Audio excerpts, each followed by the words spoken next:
એ શબ્દ આ હવાની અંદર એના મોજા ફર્યા અને જે સેટેલાઇટ છે એ સેટેલાઇટ ખેંચ્યા અને ત્યાં ફેંક્યા અને પેલા રિસીવ કર્યા.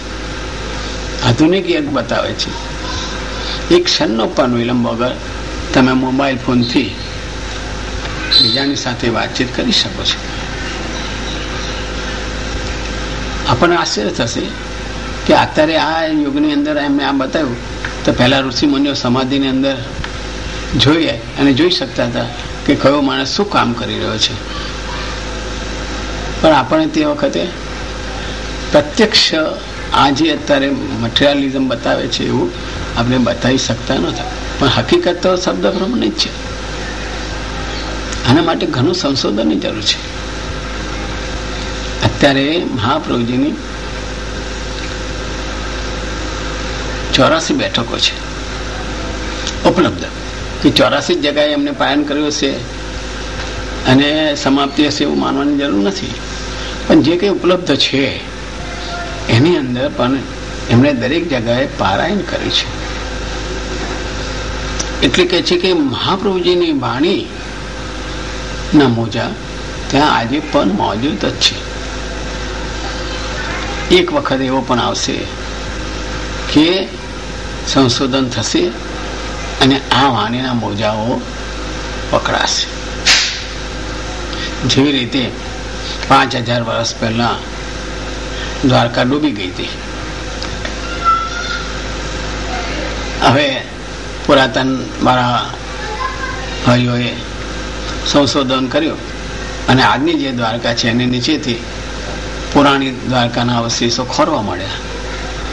તો ખોરવામાં એમને શું મળ્યું? તો કે ભાઈ ત્યાંના જે થાંભલા હતા તે મળ્યા, ત્યાંની ઈંટો કેવી હતી તે પણ મળી, સુવર્ણના કળશો મળ્યા. તો 5000 વર્ષ પહેલા દરિયામાં ડૂબી ગયેલી જો દ્વારકાના અવશેષો મળતા હોય તો આ પણ આવશે. અવાજના મોજા પણ મળવા જ જોઈએ. કુરુક્ષેત્રની જે અર્જુને ભગવાન ગીતાનો ઉપદેશ કરેલો છે તે વખતે ભગવાનના મુખની વાણી રૂપી જે ગીતા છે એના મોજા પણ ત્યાં જ છે. પણ હવે છે એમ આપણે કહીએ છીએ, પણ જ્યાં સુધી એને પકડીને સંગ્રહ કરીને આપણે બતાવીએ ના ત્યાં સુધીને આપણે સાબિત ના કરી શકીએ.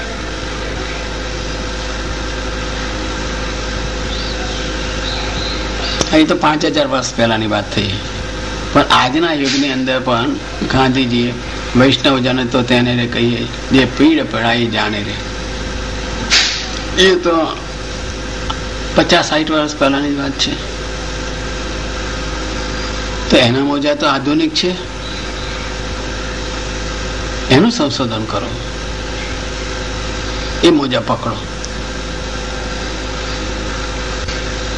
તો કે કેવી રીતે પકડાય છે? અહીં પણ આશ્ચર્ય છે. એટલે અહીં બતાવ્યું કે આજે તમે જુઓ કે માણસ બોલેલો શબ્દ ટેપની અંદર કેવી રીતે ચોંટી જાય છે, સીડીની અંદર કેવી રીતે આવી જાય છે. તો કે એ જે શબ્દ છે એને અમુક દ્રાવણો વાળા એ વસ્તુની અંદર ચોંટાડી દેવામાં આવે છે અને જ્યારે જ્યારે ફરીથી પાછો એને મેગ્નેટથી ઘર્ષણ કરીને ઉભો કરવામાં આવે ત્યારે એવો ને એવો શબ્દ બહાર નીકળે જ છે. આપણે રોજ પિક્ચર જોઈએ છીએ. એ પિક્ચરની અંદર એક જ વખતે એક્ટરે કરેલી ક્રિયા પટ્ટીમાં કેવી રીતે પેસી જાય છે.